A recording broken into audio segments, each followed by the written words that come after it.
3 میں نہ 13 میں۔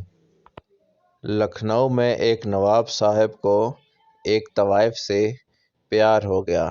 نواب صاحب اس کی محفلوں میں جاتے اور اس کے اوپر بے تحاشا دولت نچھاور کرتے۔ نواب صاحب کے ایک مخلص اور وفادار نوکر کو نواب صاحب کا یہ عمل ناگوار گزرتا۔ وہ نواب صاحب کو نصیحت کرنے کی کوشش کرتا تھا مگر نواب صاحب اس کی ایک نہ سنتے تھے۔ کچھ دنوں بعد نواب صاحب شدید بیمار ہو گئے۔ نواب صاحب نے اپنے نوکر کو یہ کہلا بھیجا کہ اس کا عاشق بیمار ہے اور اس کا دیدار چاہتا ہے۔ نوکر نے جا کر پیغام دیا مگر وہ نہ آئی اور نہ ہی نواب صاحب کا حال احوال پوچھا۔ چند دنوں تک نواب صاحب اس کا انتظار کرتے رہے مگر وہ نہ آئی۔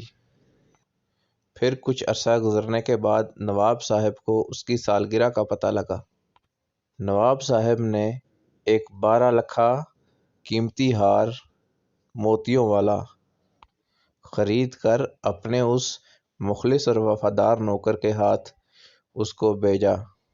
نوکر نے وہ ہار ایک خوبصورت سے صندوق میں بند کر کے اس طوائف کو دکھایا اور کہا کہ یہ ہار آپ کے ایک عاشق نے بھیجا ہے، اگر آپ اس کا نام بتا دیں تو یہ ہار آپ کا ہوگا۔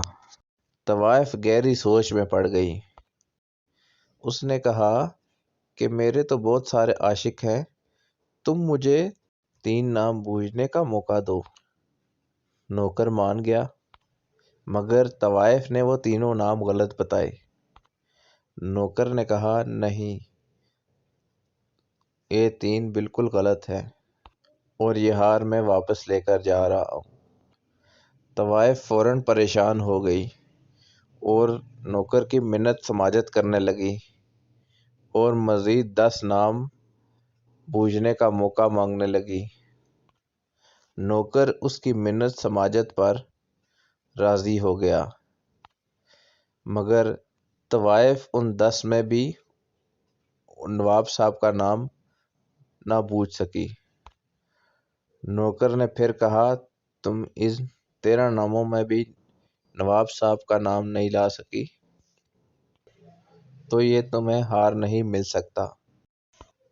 طوائف بڑے چار و ناچار اور منت سماجت کے بعد نوکر سے مزید 13 نام مانگنے کی درخواست کی، جسے نوکر نے بڑی منتوں اور سماجتوں کے بعد مشکل سے قبول کیا مگر طوائف ان 13 میں بھی نواب صاحب کا نام نہیں بوجھ سکی۔ تو نوکر وہ ہار لا کر واپس اپنے مالک کے پاس آ گیا۔ مالک نے پوچھا کہ تم نے کیا ہار دیا؟ تو نوکر نے آگے سے جواب دیا نواب صاحب آپ تو نہ 3 میں ہیں نہ 13 میں ہیں، یہ لیں اپنا ہار اور اپنی دولت کو بے جا خرچ نہ کریں، وہ تو آپ کو جانتی تک نہیں اور آپ ہیں کہ اپنی دولت اسی طرح لٹائے جا رہے ہیں۔ تو دوستو یہ تھی ہماری آج کی کہانی، ایک محاورے کی زبانی۔